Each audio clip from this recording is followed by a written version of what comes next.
we're back. Hey. Let's just catch them up. We kind of disappeared for 3 months. Yeah. Devin went into a hibernation. He's got like this thing he does every summer. He just goes to hibernation, drinks a lot. Goes to rehab. No, I'm kidding. 100% kidding. I'm in university, asshole. To be It's hard, okay? To be 100% honest, I fell 60 feet off a cliff, was in recovery, finally got life back on track. Me and Devin both have crazy busy schedules for a month and a half. You're alive, by the way. Thank you. I'm happy I'm alive too. I'm happy to be back here. But we finally got things back on track, and we're going to be back to reviewing movies for you guys again. J&D Productions is back, bitches!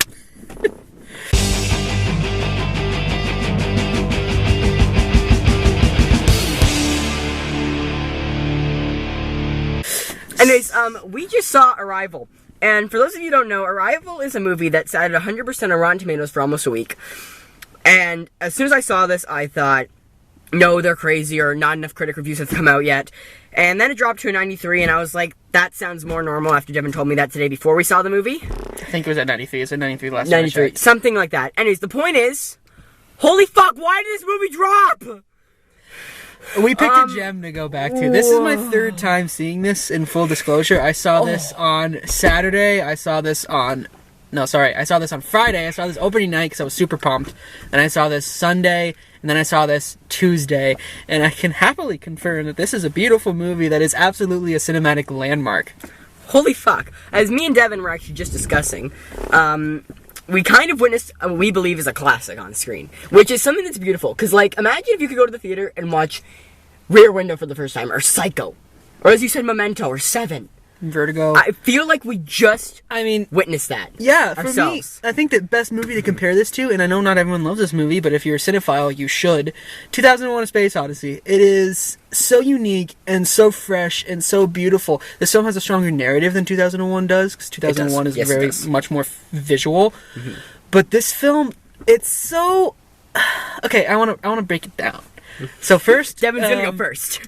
Amy Adams. Amy Adams is an actress that I always admired, but at the same time, there's always an element to most of her performances that feel a little like she's acting. I hate her.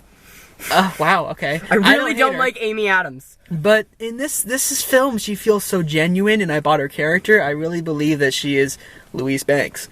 Mm-hmm. Which is her character, by the way. FYI, we're not doing spoilers for this, right? No, God, no. You need to see this. Like, that's why we spoil everything. We're not spoiling this. And you know what? I want to give a warning. This film is a slow burn, very much so, very much like a slow burn. But that's going to turn off so many people. But it really shouldn't. You feel that? I don't. I don't feel it. it. Yeah, I do. I felt like it was very decently paced. I disagree with people who say it was too slow for its own good. But I do see how someone could come out of this and saying that was slow. But anyway, not the point. I don't care about a slow burn. I care if the payoff is good. And oh my god, the payoff is good. This is such a great movie. Okay, Denis Villeneuve. Am I pronouncing that right? I think so. Okay, if I'm pronouncing that wrong, I'm so sorry. Don't hate us, internet. He's French-Canadian. It's really hard. Alright? Also, how cool is it that the Canadian directed this? Yeah, you know what? Honestly. Holy shit. Yeah. You guys got stuck with Trump this week, and look what we fucking got. That's not fair. That's so fair. Anyway, where was I? Oh yeah, he does such a seamless job with directing this movie. He makes the visual aspects dive into the realism. I can't really explain this one. This is hard to explain. Neither can I. Because this is like, it has the visual elements of 2001, but it has the very down-to-earth elements of something like Memento, I want to say. It's weird to compare those movies together. It is, but it kind of works in that way. And the script is so brilliant. Oh my god, the writing in this movie is incredible. It's unbelievable. The ending, the third act of this film could so easily fall apart, but it completely complements the rest of the movie, and then this movie turns into a beautiful portrayal of life.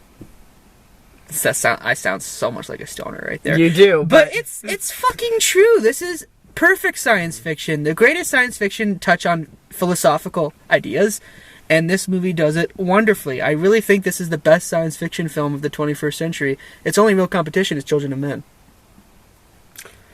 To prove how good this is, this movie made me put down my Kit Kat bites, guys. There are still Kit Kat bites left in this bag. Oh, can I have one? Yeah, sure. Oh my god. Anyways, Yes! I'm gonna go with this now. Okay, so immediately I walk in this movie and I don't like Amy Adams. I don't like Amy Adams, and her as Lois Lane also pisses me the fuck off. Which, you guys have never heard my thoughts on Batman v Superman, which I'm really excited to share those one day, hopefully. But worst of the year list. yeah, worst of the year list. December is gonna be fun for us. Anyways, Amy Adams, don't like her. I liked her. Like, it wasn't like I've gained a new respect for Amy Adams. I kind of have. But like Devin says, like, you always know she's acting.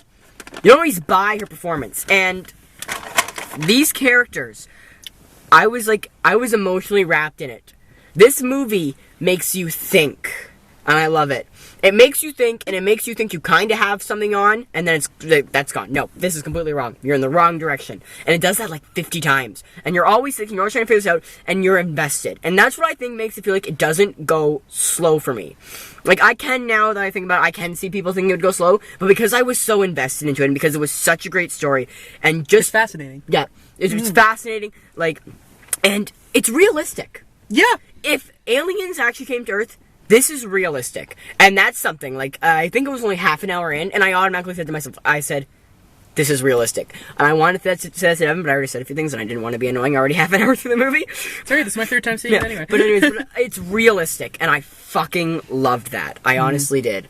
A few more things. Jeremy Renner's character. It was refreshing to see Jeremy Renner not as Hawkeye and being all serious and everything. And Have you ever seen The Town? No. You must watch. Jeremy Renner's amazing. But it was refreshing to see him as kind of like this nerdy, geeky science guy. My favorite line of his in this movie is, "No, not the top." Yeah, I love that. She tries to erase his equation on the board. He's like, "No, not the top." But it was refreshing to see Jeremy Renner in such a different character, but a character that I loved so much, and I was emotionally wrapped up in it. So nice. The third act is so fucking satisfying. It brings, like, just the ending all together, and it hits you right in the face. Like, you realize that the answer to the aliens' purpose on Earth has been in front of you the entire time, and you don't see it, and it blows your mind. When I saw Devin last week coming out of the movie theater, because I worked there, and he was seeing Arrival for his first time, and he looks at me, and I said to him, I said, "Hey," and he's like, "Don't talk to me right now, this movie just blew my fucking mind." And knowing Devin, I know Devin gets a little eccentric and everything, but I'm like, okay, it has to be a good movie, I gotta watch it. Thanks, Joe.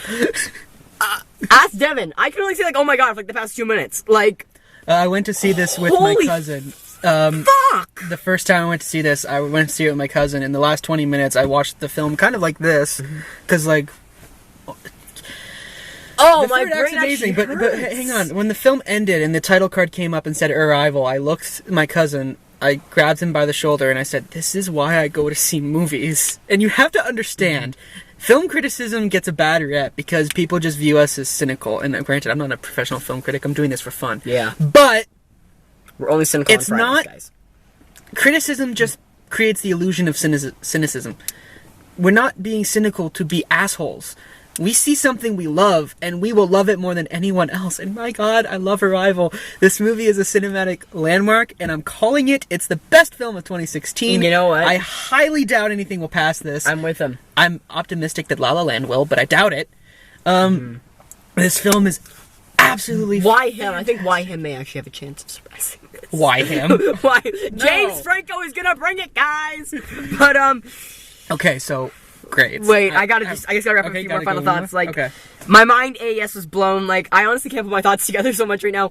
Because, like, I love the fact that this movie, when I first heard, like, Arrival and Aliens and everything, I thought there was gonna have a little bit of action, kind of like Independence Day. No. It's not a blockbuster. Oh Do my god, it's not a blockbuster, but I love that it's not a blockbuster. Yeah. It is such a good movie. It's in the writing and the way you pay attention, and that shows good screenplay and good directing and the way the cuts were shaped sometimes. Like, just the way, like, it cut to different scenes and everything. Yeah. I was like, while watching it... sequence is amazing. Yes, so it's so well filmed. So while watching it, you're all like, what the fuck is happening? Amazing. Holy shit. When you see it at the end, the way it all ties together...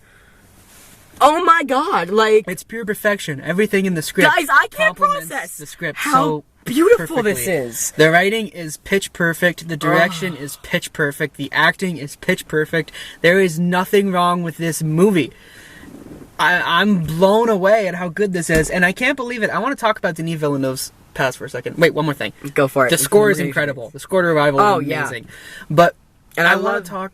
Sorry, go ahead. I said one last thing, and then you can go with your last thing. Okay. My last thing is, today in film studies, we actually started talking about this movie a little bit because of that 100% Rotten Tomatoes. Mm-hmm.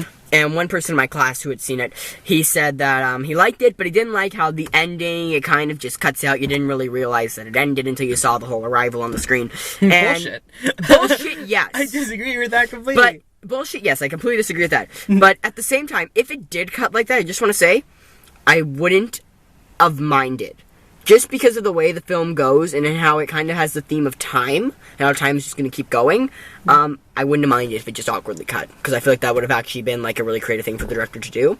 But yeah, I feel like I say that's bullshit. I just want to put that out there. I feel like Denis. I'm just gonna call him Denis because his last name's too hard. Denis is giving you the rest of the story because this movie's not complicated. I've heard several people say this movie's complicated. I don't get it. Yeah, it feeds you all the information it needs to feed you, and I think he just wants to make sure that you get the picture. You get what this movie is trying to portray in real life. Having said that, this director is so amazing. I'm blown away. I've only seen 4 of his movies, and I'm absolutely blown away. He will be taught in film studies classes. One of his movies is actually on my syllabus, and I'm going to watch it in March. I'm super excited. But this has to be some kind of record for me, because you guys know I'm a cynical bastard. His last 4 films, Prisoners, I gave an A+. Enemy, I gave an A+. Sicario, I gave an A+. Yes, you told us Sicario. And Arrival gets an A fucking plus. It's 4 in a row. This is an amazing movie. It's the best. Not only is it the best of the year, I'm serious when I say it's a cinematic landmark. I'm not saying that because it's a cliche thing for critics to say. It is a landmark. It is a beautifully written story. The direction just absolutely complements everything. And it's just... It's so well made. It's so good. It's perfect. It's perfect.